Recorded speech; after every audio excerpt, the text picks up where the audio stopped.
there may be no better illustration of Allied unity and Allied determination than the unwavering support that we've shown for Ukraine since the Russian aggression. Putin, time and again, has sought to break our resolve, as well as the resolve of the Ukrainian people.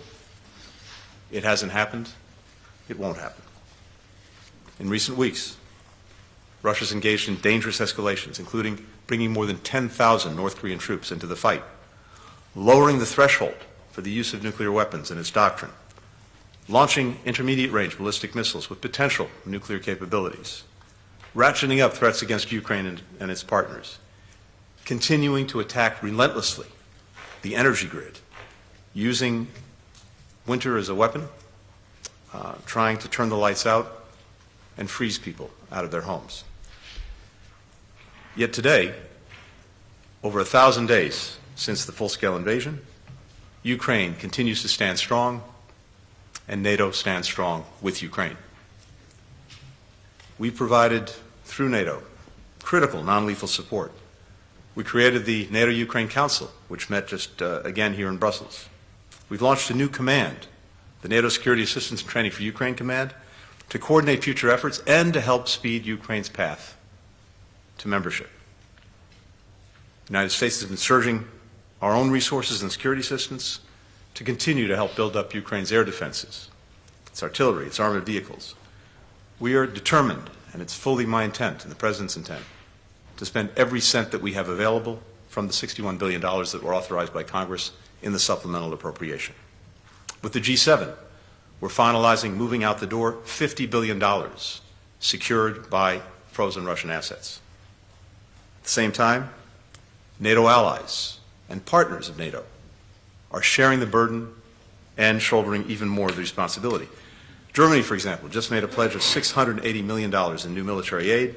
Bulgaria, Czechia, Sweden, others, providing personnel to this new NATO command. All told, the United States has provided $102 billion in assistance to Ukraine, our allies and partners, $158 billion. And as I said many times before, this may be the best example of burden sharing that I've seen in the 32 years that I've been doing this. We continue coordinating to ensure that Ukraine has the money, the munitions, and the mobilized forces to fight as necessary through next year, or to be able to negotiate, but from a position of strength. Ukraine also shows that European security and Indo-Pacific security are intertwined. Over the past 4 years, we've had an unprecedented convergence among allies on the challenges that China poses to transatlantic security, and that includes its critical support for Russia's defense industrial base, which enables Russia's ongoing aggression and intensifies what is the biggest threat to European security since the end of the Cold War. But this growing convergence here in Europe on the challenges posed both by Russia and in different ways by China, and then growing collaboration between allies and partners in the transatlantic area and the Indo-Pacific, that is a hallmark of the last 4 years. Secretary Blinken, President Zelensky in the last few days has signaled some openness to abandoning Ukraine's effort to regain all of its territory by force in exchange for NATO membership. I wanted to ask what you thought about that strategy, if you thought that was a good idea, and particularly if you thought it was realistic, given that President Trump is about to come into office. And second, a question on South Korea and President Yoon. And maybe some of us in the press corps were with you in March at the Summit for Democracy in Seoul. Was it a mistake in retrospect to host a democracy summit in South Korea? And are you concerned that Kim Jong-un is going to use this moment of instability in South Korea and transition in the White House to stage a provocation? Thanks a lot. Great. Thanks, Michael. So with regard to Ukraine, the most important foundational proposition is this: Ukraine and Ukrainians will decide their future. Any decisions that are made about how Ukraine engages the Russian aggression, where it wants to go, what it wants to do, these are decisions for Ukraine and its democratically elected leadership to make. And so from day one, we've repeated and we adhere to the mantra of nothing about Ukraine without Ukraine. Well, Ukraine has to make these decisions. I think what we're working to do in the time that we have left is to give Ukraine, to give our own country, to give all the allies and partners that support Ukraine the strongest possible hand to use next year and beyond. If Ukraine determines that it needs to continue the fight, we want to make sure it has what it needs to continue that fight. The money, the munitions, the mobilized forces. If it chooses to engage in a negotiation, and that assumes, of course, that Putin and Russia have any intent of doing that, then, again, we want to make sure it's from a position of strength. And from my perspective, I think what I'm trying to do, not just with Ukraine, but across the board, is to give the incoming administration the strongest hand to play in all of these areas and to pass the baton in a way that they can hit the ground running, because the world doesn't stop just because we have a political transition underway in the United States. So that's what we're focused on. That's what I'm focused on in the remaining time. My question is about Syria. Does the United States believe that Russian President Vladimir Putin's invasion of Ukraine has distracted him or weakened his support for Syrian President Assad in view of the renewed fighting? Thank you.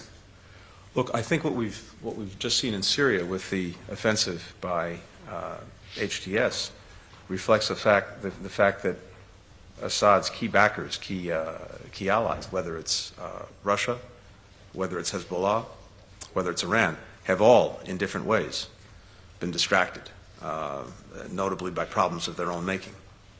And it looks like HTS took advantage of that fact. Right now, I think what's so critical is that we see de-escalation. We ensure that civilians are protected throughout Syria, and maybe most critically, that there's actually a political process that moves forward on the basis of the UN Security Council resolution to try to resolve and end the civil war in Syria. If anything, the fact that Assad has refused to engage in any meaningful way on a political process is also what opened the door to this attack and to the gains that HTS has made on the ground. We have enduring interests, enduring security interests in Syria, particularly the interest in making sure that ISIS doesn't resurrect and doesn't come back. There was a tremendous success by the Obama administration and then completed by the first Trump administration to end the so-called geographic caliphate that had been established, all of the ground and the almost physical state that had been established. It's profoundly interesting to make sure that doesn't happen again. And so our own engagement and presence remains important. Partners who are working to make sure that, again, we don't see a resurrection of an extremist caliphate, a jihadist caliphate, that remains vital. We also have in Syria many foreign terrorist fighters, as well as their families who are in camps. We've been working very hard to see them repatriated to their countries of origin, but there are many thousands who remain, and we certainly don't want to see the foreign terrorist fighters reemerge. So we have an enduring interest here. We're looking at what we can do to continue to shore up that interest, but in the first instance, de-escalation, protect civilians, and then if Assad has any sense for his own, for the future of the country, actually engaging in a political process to end the civil war.